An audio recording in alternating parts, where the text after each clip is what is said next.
भगवान महावीर का एक वचन है। भगवान महावीर ने फरमाया,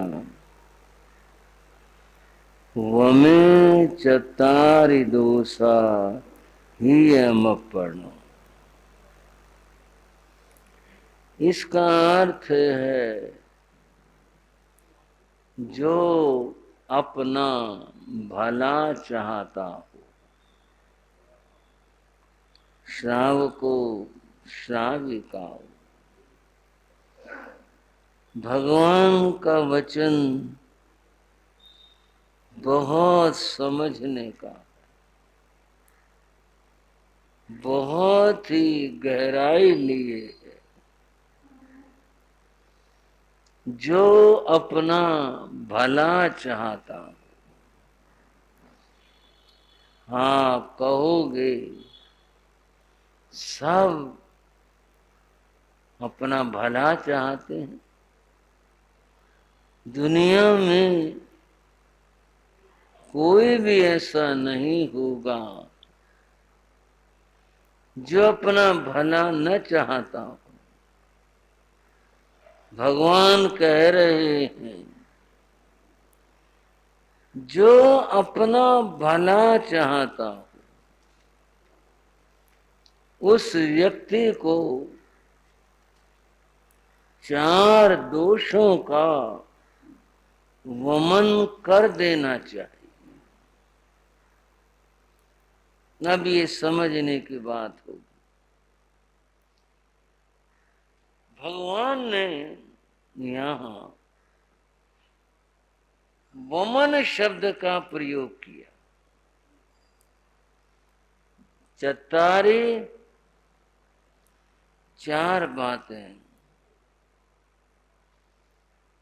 चार बातों का वमन कर देना चाहिए। मैं आपसे सहज बात करूं। देखो, भगवान के वचनों पर तो हम कोई तर्क नहीं कर सकते। हम तो हाथ जोड़ के सिर झुका के स्वीकार करते हैं, हमें तो आशा तो ना होगी, पर समझने के लिए तो पूछ लें। वो तो गौतम स्वामी ने भी पूछा, सब समझने के लिए पूछ सकते हैं। वमे चत्तारि दोषा, वमे वमन कर देना चाहिए। इतना ज्यादा तो आदमी को संवेदनशील नहीं होना चाहिए कि वो घबरा जाए। पर एक बात है, वमन शब्द कहने के बाद कुछ विचित्र सा लगता। अगर यूं कह देते चार बातें छोड़ देनी चाहिए, बड़ा आसान था, बड़ा सहज था। क्यों भाई, बहुत आसान से चार बातें छोड़ देनी चाहिए जो अपना भला चाहता हो। कितने आसान बात थी, पर वमन शब्द आया। वो मैं फिर कह रहा हूं, शास्त्र खोल के देख लो, सामने रख लो। वमे चत्तारि दो, चार बातों का वमन करो। इससे ज्यादा और घृणास्पद शब्द क्या होगा। और ये क्यों रखा, इसका कारण है, बंधुओ, एक आदमी ने भूल से, गलती से या किसी आवेश में जहर पी लिया। भूल से तो ये कि शीशी में दवाई भी थी, एक में कुछ और था, वो अलट पलट कुछ हो गई, वो कुछ उससे पता नहीं रहा, ध्यान नहीं रहा। जिसमें जहर था वो वाला वो पी लिया उसने, और पीने के बाद पता चला गलती होगी। पीने के बाद पता चला फिर बड़ी गलती हुई। और आवेश में पी लिया तो पता तो था मरने के लिए, पर घर वालों ने कहा तो बहुत बुरा काम कर लिया। ये क्या करा, दोनों स्थितियों में डॉक्टर की शरण में जाते हैं। डॉक्टर साहब बहुत गलती हुई, इसने जहर पी लिया। डॉक्टर साहब बड़ी गलती हुई, वो शीशी रखी थी, इसको धोखा लग गया, वो वाली पीली जिसमें जहर था, ऐसा था। डॉक्टर साहब बचाओ, रक्षा करो, प्राण रक्षा करो, बहुत मुश्किल होगी। बंद वो उस समय डॉक्टर क्या करता है, वह वो दवा देता है जिससे उस आदमी को वमन हो जाए।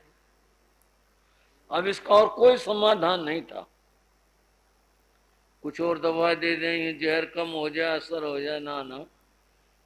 पहला काम डॉक्टर ये करता है। मैं को डॉक्टरी बात लाइन नहीं बता रहा, मैं तो एक सहज व्यवहारिक बात है वो बता रहा हूं।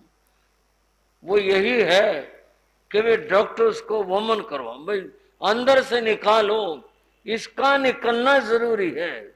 ये जब तक रहेगा प्राणों के ऊपर ये घात करेगा।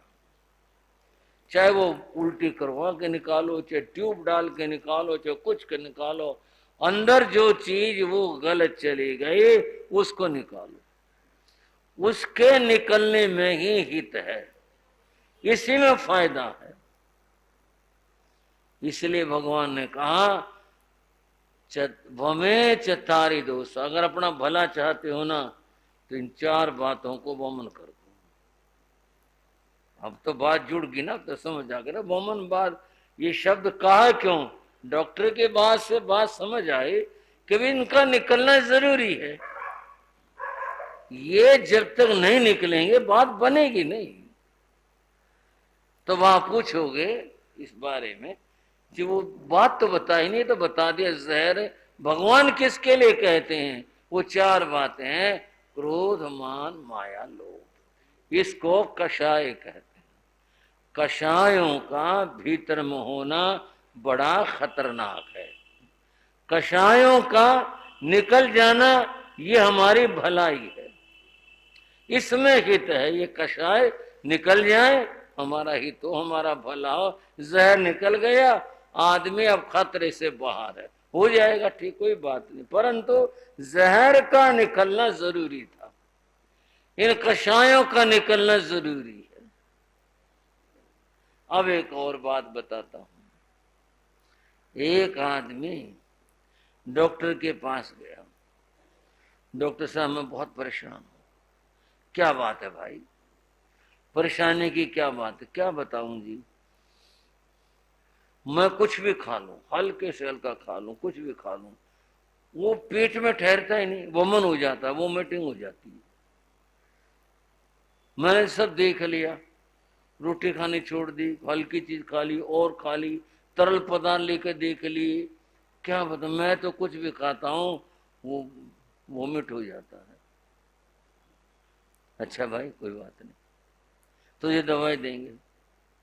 डॉक्टर ने उसको दवा दी, उसको दवा दी कि जो पेट में डाला गया वो टिक जाए, ठहर जाए, ये दवा दी, वो बाहर न आए, वह वमन न हो, वो भीतर ठहर जाए। 2 आदमियों की बात हुई।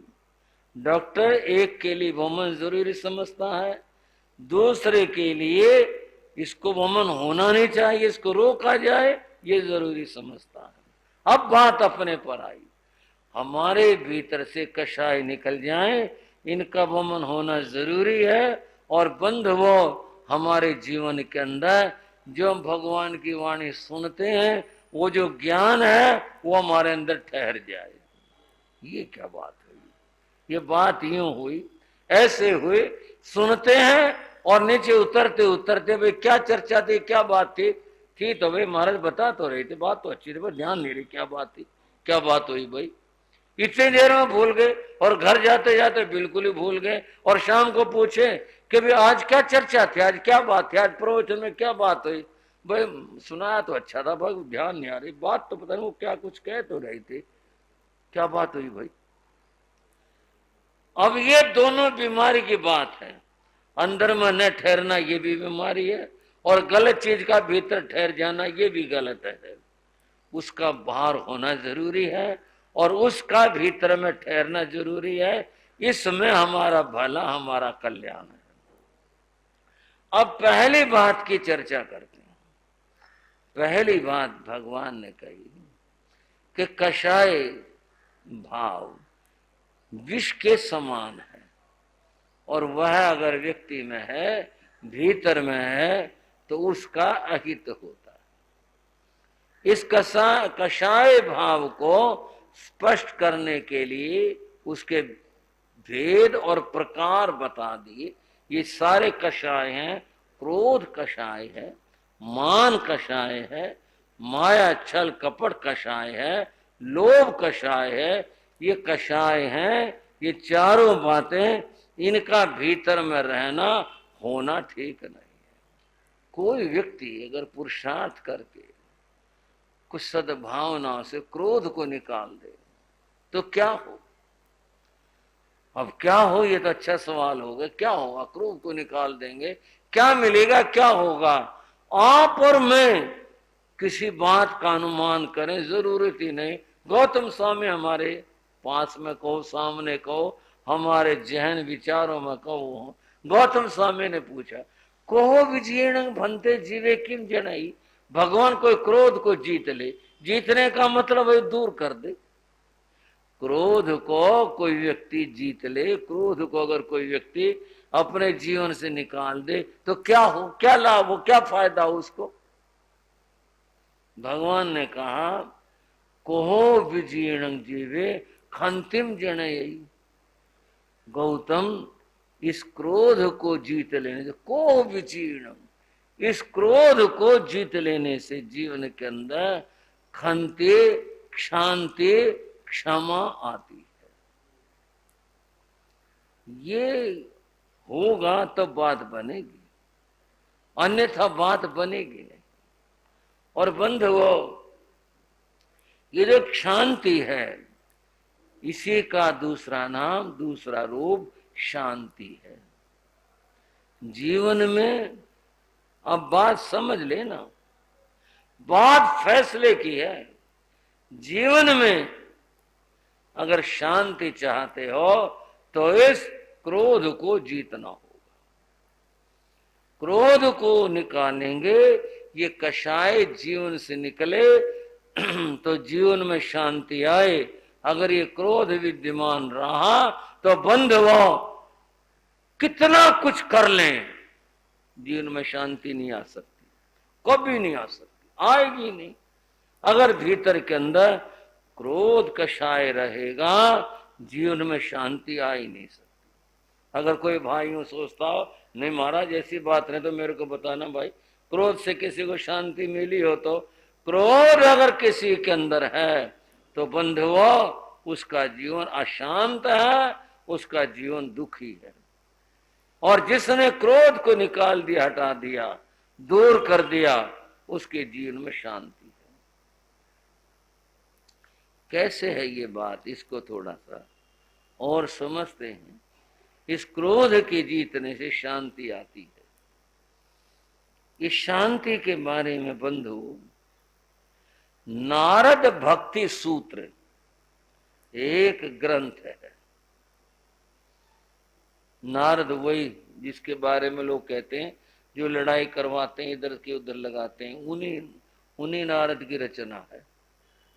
और ये भी आपको बता दूं, शायद उन्हीं भाइयों को पता हो ना हो, भक्ति दर्शन के रचयिता प्रणेता नारद ऋषि हैं। भक्तिवाद दुनिया में जो आया, ये नारद ऋषि की वजह से आया। भक्ति के जो प्रणेता हैं ऋषि, वो नारद हैं। उन्होंने लिखा नारद भक्ति सूत्र।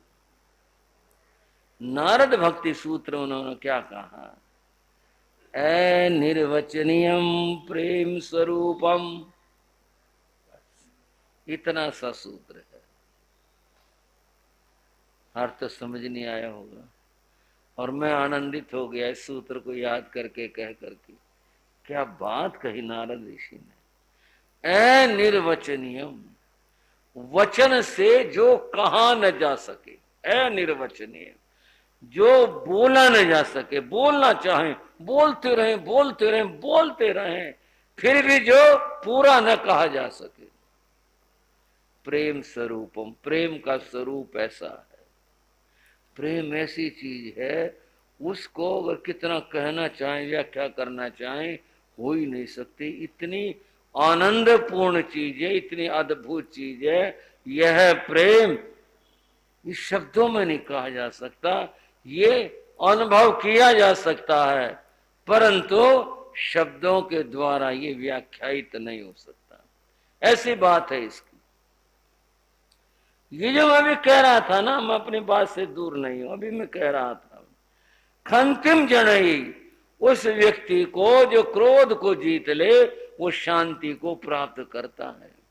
बंधुओं, जो शांति को प्राप्त करेगा वो प्रेम होगा जीवन में, तभी शांति प्राप्त होगी। ये आवश्यक है। अगर जीवन में आप शांति चाहते हो तो मैं बताना चाहूंगा, धन से, वैभव से और जितने संसार की चीजें हैं वो सारी कह लो, जितने आपको याद हो सब कुछ कह लो। बंधुओं, ये जो शांति है इसके सामने कोई भी चीज माने नहीं रखती। एक छोटी सी कहानी। एक युवक था, उसने पढ़ाई पूरी कर ली। अब पढ़ाई पूरी होगी तो आदमी काम की तलाश करता है, भाई कोई सर्विस मिल जाए, काम लग जाए, फिर जीवन आगे बढ़े, फिर विवाह होगा और जो भी दुनिया है वो सब आगे की बातें हैं। परंतु वो काम ही नहीं मिला, सर्विस नहीं मिली, बड़ा दुखी रहने लगा। जहां कहीं आपस में मित्रों में बात होती या किसी अपनों में बड़े छोटे में बात होती, काम की तलाश है, काम मिल नहीं रहा।